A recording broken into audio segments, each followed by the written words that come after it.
Hay una filosofía argentina, un pensamiento riguroso acerca del lugar del hombre en la sociedad. Obras literarias como El Facundo, El Martín Fierro, El Matadero. Texto axial, fundamental, el plan revolucionario de operaciones de Mariano Moreno, Los muertos en Plaza de Mayo. El primer centenario se festeja bajo estado de sitio. Las cartas a Lavalle deciden el fusilamiento de Dorrego. No hay verdad que se resista frente a 2 pesos, moneda nacional.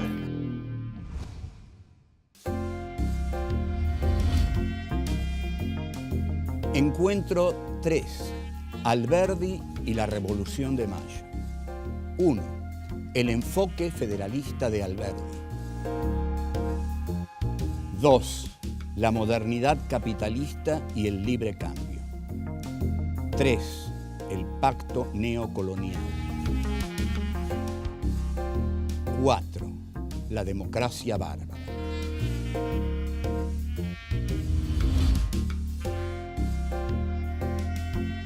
Juan Bautista Alberdi nace en Tucumán en agosto de 1810. A los 14 años llega a Buenos Aires para estudiar en el Colegio de Ciencias Morales y continúa sus estudios en la Universidad de Buenos Aires y en Córdoba. A partir de 1835, junto con otros intelectuales como Esteban Echeverría, Juan María Gutiérrez y Vicente Fidel López, participa del Salón Literario en donde se intenta un abordaje intelectual de la situación del país. En 1837, a los 26 años, escribe el fragmento preliminar al estudio del derecho, un intento de colaboración con el gobierno de Rosas que no tiene éxito.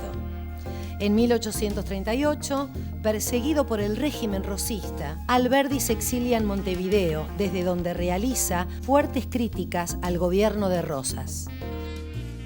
A partir de 1855 reside en Europa como diplomático de la Confederación Urquicista.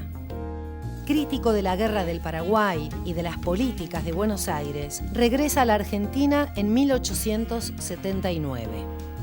Sin embargo, en medio de fuertes enemistades, a los pocos años decide regresar a Europa. Muere en Neuilly-sur-Seine, Francia, en junio de 1884.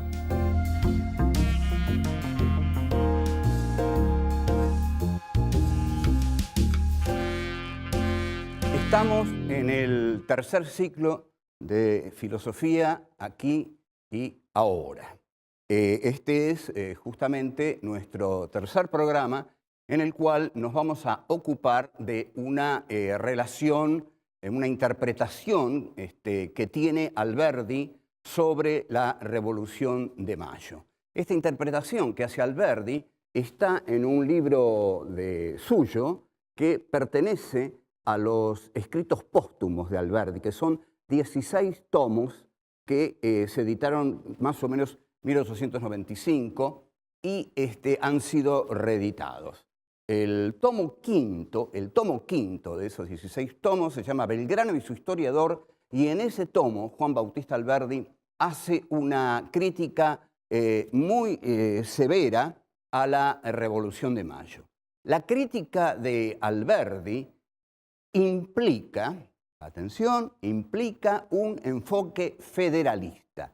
Alberdi mira a la Revolución de Mayo desde el punto de vista de las provincias, no desde el punto de vista de Buenos Aires, que es el punto de vista desde el cual la miraron y la hicieron Moreno, Castelli, Paso, Belgrano, es decir, la élite ilustrada de Buenos Aires. El punto de vista de Alberdi es el del federalismo, es el de las provincias, y Alberdi va a concluir diciendo la Revolución de Mayo se hizo, atención, se hizo en beneficio de Buenos Aires. Fue una revolución que hizo Buenos Aires contra España para sojuzgar a las provincias. Se reemplazó el coloniaje español sobre Buenos Aires por el coloniaje de Buenos Aires sobre las provincias. Con este pensamiento, Juan Bautista Alberdi, que fue un hombre inteligentísimo, y que vivió la mayoría de su vida exiliado, como muchos de los hombres inteligentes de la Argentina, que tienen que vivir afuera del país porque este país no tolera demasiado la inteligencia. Alberdi es un permanente exiliado. Y desde el exilio escribe este tomo quinto, en el cual, y a partir del cual, nosotros podemos trazar dos líneas de interpretación en la historia argentina. Usted está habituado a conocer una sola. El revisionismo histórico a partir del 30 intentó hacer conocer otra, que fue una visión alternativa, pero que en verdad cambió un panteón de héroes por otro panteón de héroes. Nosotros tratamos de ver una historia argentina que no tiene héroes, sino que tiene seres humanos de carne y hueso, con virtudes, defectos, y con toda la complejidad que tiene la historia. La complejidad de la historia viene porque la hacen los hombres, y los hombres son seres realmente complejos. Entonces, estamos hablando de dos líneas en la historia argentina desde el pensamiento de Alberdi. Alberdi representa a la línea del liberalismo integracionista. Alberdi representa el intento de hacer un país integral, no centrado en el poder de Buenos Aires, sino que ese poder de Buenos Aires integre también a las provincias. Alberdi va a hablar, y más adelante lo vamos a ver, de una democracia culta y de una democracia bárbara. La democracia bárbara estaría en las provincias, pero Alberdi va a decir, sin esa democracia bárbara no hay país. No se puede hacer un país excluyendo los cultos a los bárbaros. No hay país así. Lo que hay es una élite, una ciudad poderosa que domina a todo el resto del país. Y esto es lo que surgió de la otra línea del liberalismo, que es la línea del liberalismo excluyente, la línea del liberalismo que expresan Sarmiento en el Facundo, y que luego va a expresar Mitre en su política, sobre todo en la política que Mitre realiza después de la batalla de Pavón de 1861, en la cual Urquiza le entrega la batalla. Pero eso ya lo vamos a ver. La cuestión es que en el liberalismo excluyente, lo que se excluye es todo el país, menos Buenos Aires. El liberalismo excluyente se centra en Buenos Aires. En Buenos Aires está la élite y el resto del país tiene que someterse a los intereses de Buenos Aires. Eso para Alberdi es la Revolución de Mayo. Ahora bien, vamos a pensar en Moreno, porque Moreno es el que inaugura el disparador de la Revolución de Mayo, junto con las milicias de Saavedra y junto con su grupo de amigos. Su grupo de amigos, Castelli, fundamentalmente Juan José Castelli, que en una extraordinaria novela, Andrés Rivera, en una novela que se llama La Revolución es un sueño eterno, Rivera retrata a Juan José Castelli. Para desdicha de muchos admiradores de Moreno y de Castelli y de Belgrano, mi interpretación de la Revolución de Mayo va a consistir en afirmar que no fue una revolución. Así que, queridos amigos míos de la izquierda moreniana, están ustedes avisados, no fue una revolución. Fue algo muy interesante, pero no una revolución, ya lo veremos.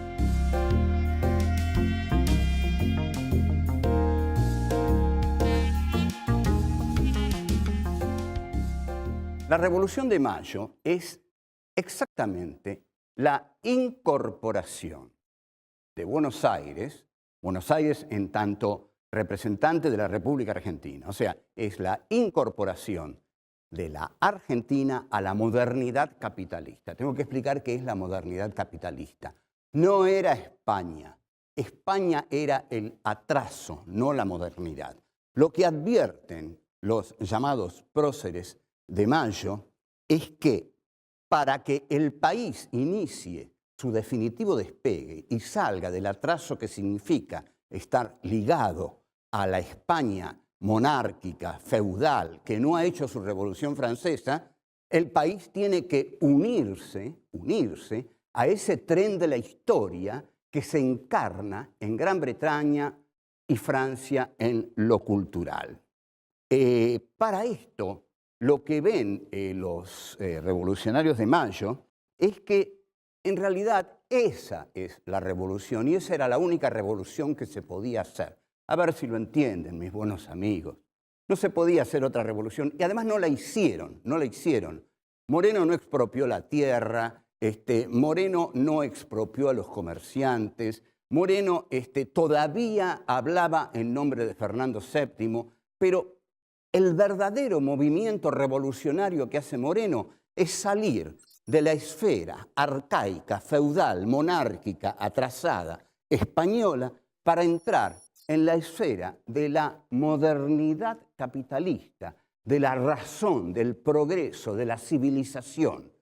Esto es realmente un cambio importante y este es el cambio que se hizo en todas las revoluciones de América Latina a comienzos del siglo XIX. Y ese cambio es el cambio cuyo bicentenario vamos a festejar ahora. Haber entrado en la modernidad capitalista, en la racionalidad, civilización, progreso, tren de la historia, como quieran llamarlo, pero también en el libre cambio, porque lo que quiere Moreno es salir del monopolio español. Ustedes piensen que la Argentina, en tanto colonia española, solo podía comerciar con Cádiz, con España. Y esto era terrible, no lo quieren para nada, ni los comerciantes del puerto, ni la élite ilustrada, no lo quieren, los que están ligados a las esferas de poder. Lo que quieren es comerciar libremente con quienes se le antoje. Quieren quebrar el monopolio español y en efecto lo quiebran.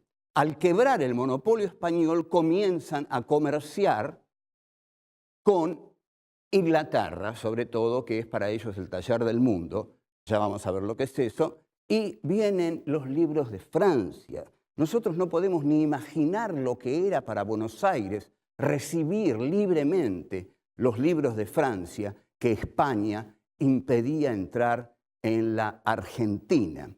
Y además, todo el comercio con Inglaterra se hacía a través del contrabando. O sea, que era blanquear una situación. La Revolución de Mayo era blanquear una situación. El libre cambio.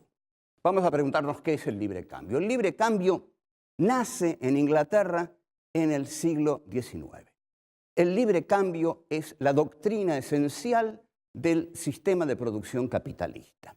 Pero en Inglaterra, en 1815, había una ley que se llamaba la Ley de Cereales. Esto es muy simple. ¿Por qué la Ley de Cereales? Porque la burguesía industrial, a raíz de esta Ley de Cereales, estaba obligada a comprar sus materias primas a la aristocracia cerealera británica. Pero la burguesía industrial se da cuenta que puede conseguir sus materias primas a precios mucho más reducidos si las compra en las colonias. Entonces, para eso necesita derogar la Ley de Cereales que protegía a la aristocracia cerealera británica. En esta tarea se unen el proletariado y la burguesía británicas y derogan la Ley de Cereales. Cuando derogan la Ley de Cereales queda inaugurado el libre cambio. Entonces, la burguesía industrial británica puede importar todas las materias primas que quiera de todas las colonias que ha tomado. Y la aristocracia cerealera, bueno, se joroba. Está liquidada, no está liquidada, pero ya no le vende el trigo caro a los industriales. Necesito explicar brevemente por qué los industriales de Manchester y Liverpool querían trigo barato para hacer pan barato. Ustedes saben cómo se calculaba el salario de un obrero por aquellos elementos necesarios para mantener su vida. En consecuencia, el pan era muy importante. En consecuencia, si la burguesía industrial conseguía el trigo mucho más barato en las colonias, ¿para qué se lo iba a comprar a la aristocracia cerealera británica? Yo creo que este esquema está claro. Es decir, libre cambio empieza. Comienzos del siglo XIX, se deroga la ley de cereales y los ingleses declaran el libre cambio. Importan las materias primas de las colonias, reducen lo que les cuesta mantener a un obrero, la aristocracia cerealera monocultivista es derrotada, como en todos los grandes países que tuvieron un gran desarrollo industrial, derrotaron a su sector monocultivista y la burguesía industrial gana la batalla y efectivamente se inaugura el libre cambio. Bueno, ya volvemos.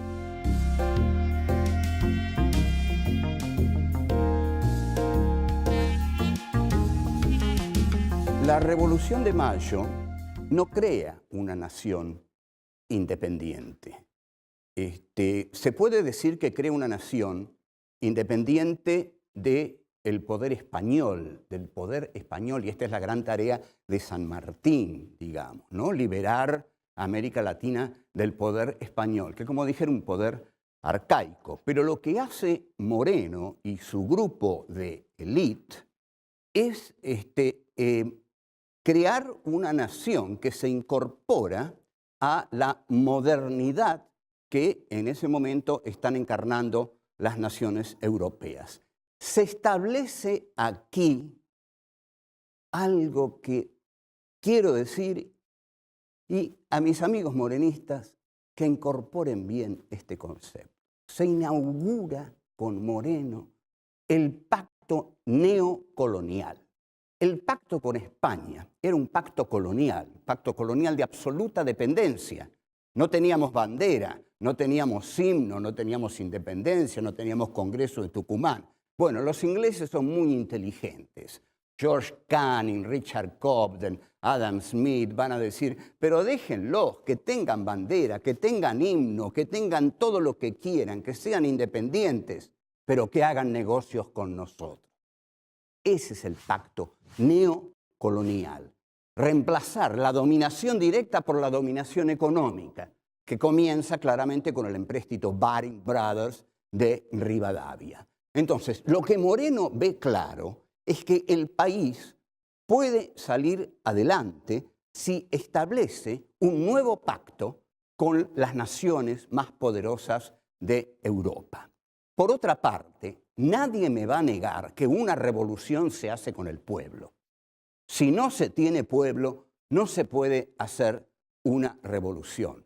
El pueblo estaba en el interior del país y el interior del país estaba poblado por gauchos, que para Moreno no eran el pueblo, porque lo que Moreno estaba buscando y necesitando, ya que su modelo era la Revolución Francesa, era una burguesía revolucionaria tal como la que habían tenido Robespierre, Saint-Just.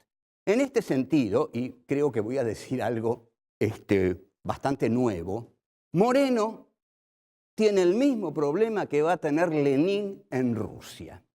Moreno no tiene la clase social capaz de ponerse como base a su proyecto revolucionario. No tiene una burguesía revolucionaria, no hay burguesía. Hay estamentos del Imperio Español, hay comerciantes y hay una campaña agrícola ganadera. No hay una burguesía revolucionaria. Moreno es un revolucionario sin burguesía. Voy a hacer la comparación con Lenin. Ustedes observen el caso de Lenin, como es exactamente parecido al de Moreno. ¿Qué hace Lenin? Lenin hace la revolución. Pero ¿qué tiene Lenin? Tiene un campesinado. No tiene un proletariado urbano como Lenin necesita, porque es un marxista. Para Marx, la revolución se hace con el proletariado urbano. Y el proletariado urbano surge de el desarrollo del sistema capitalista. Entonces Lenin se plantea el siguiente problema.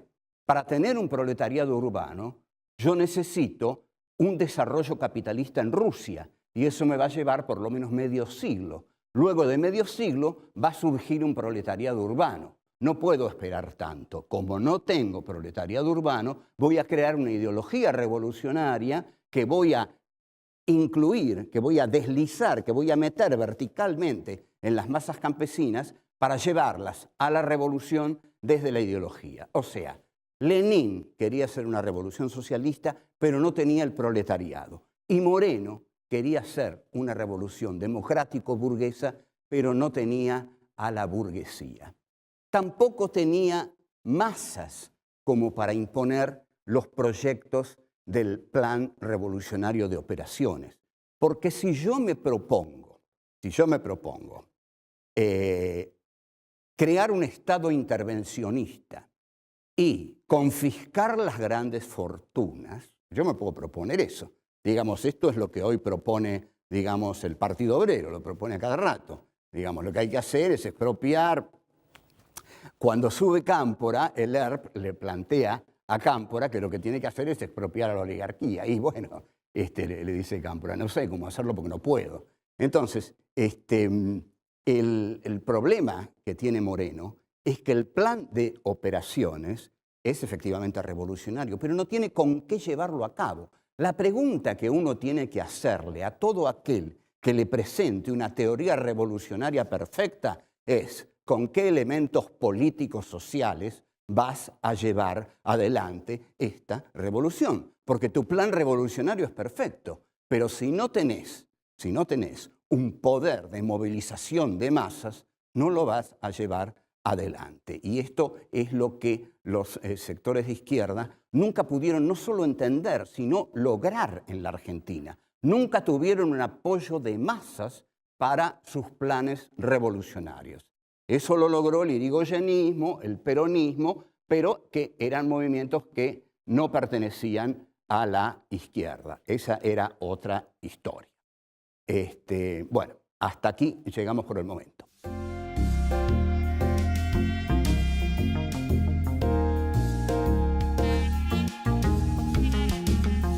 En el tomo quinto de los escritos póstumos, Juan Bautista Alberdi va a estudiar detenidamente qué era lo que había en el interior del país. Eso que no le interesó a Moreno y a la élite ilustrada moreniana, que creían representar la civilización, el progreso, las luces de la razón. Lo que había en el interior del país, Alberdi lo va a llamar democracia bárbara. Este es un concepto genial de Alberdi. Democracia bárbara porque claramente para Alberdi ese pueblo de las provincias eran las bases reales del país. Esos pueblos que la Revolución de Mayo va a acusar de contrarrevolucionarios, godistas, españolistas, que va a fusilar a Liniers por afirmar que está del lado de las provincias, ese pueblo, esas masas del interior, que efectivamente no son las de Buenos Aires, son incultos, no tienen la cultura de la élite, pero bueno, el pueblo es así, sobre todo si se lo abandona a una especie de vida pastoril como llevaba el gaucho en el interior de Buenos Aires, las masas de Buenos Aires. Pero Alberdi le da la estatura constitucional, filosófico-política de democracia bárbara. Democracia bárbara significa que esos a quienes Buenos Aires llama los bárbaros, esos son la expresión de la democracia, porque son la mayoría, la plebe, aquellos que merecen ser representados, que merecen la dignidad de ser representados. ¿Por quiénes son representados? Son representados habitualmente por caudillos. Estos caudillos surgen de la masa, surgen del pueblo, son líderes que el pueblo del interior se va se va dando a sí mismos. Es así como los pueblos del interior comienzan a tener sus propios jefes. Esta era la reacción del federalismo surgente en las provincias contra la prepotencia de Buenos Aires, que en verdad invade las provincias para afirmar su poder económico-político sobre ellas. Finalmente lo va a lograr a través de la aduana y el puerto, pero luego de casi un siglo de guerras civiles. Entre tanto, ahí surge el federalismo del interior. El federalismo del interior surge porque los pueblos del interior no ven en la Revolución de Mayo una revolución nacional para todos, sino una revolución local para Buenos Aires. Ahí aparece lo que se va a dar en llamar las montoneras federales. La palabra montonera surge de una expresión que quiere decir gauchos que andan en montón.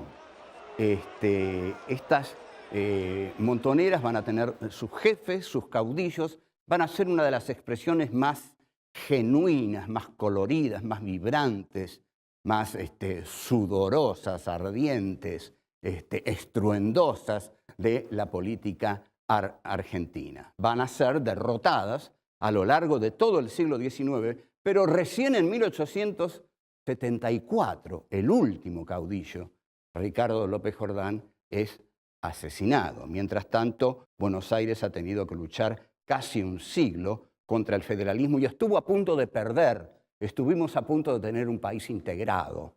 Ya esto lo vamos a ver. Pero la Argentina debió ser, entonces, esta es nuestra tesis, debió ser civilización y barbarie. Las dos cosas. Pero Buenos Aires se obstina en su dominio sobre el interior y a ese interior lo califica de bárbaro. Bárbaro, ¿qué quiere decir bárbaro? Bárbaro quiere decir el que no es como nosotros. Bárbaro quiere decir el otro, el extranjero, el que no es de aquí.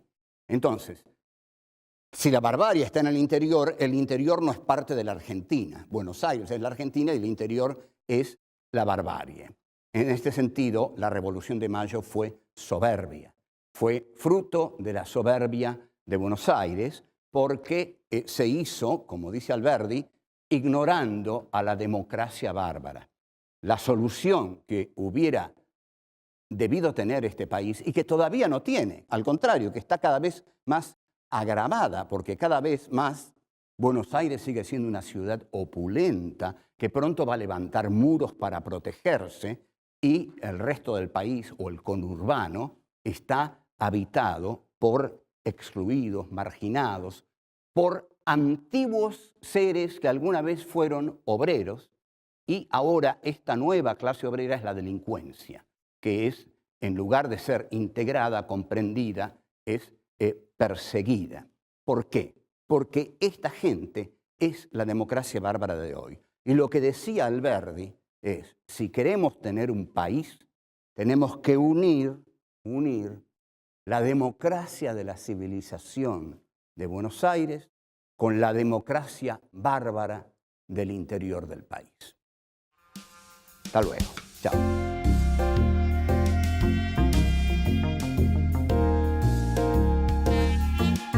La Revolución de Mayo no crea una nación independiente.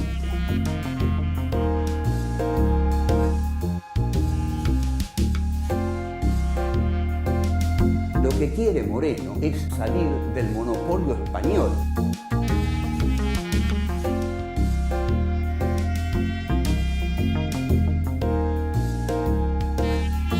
Una revolución se hace con el pueblo.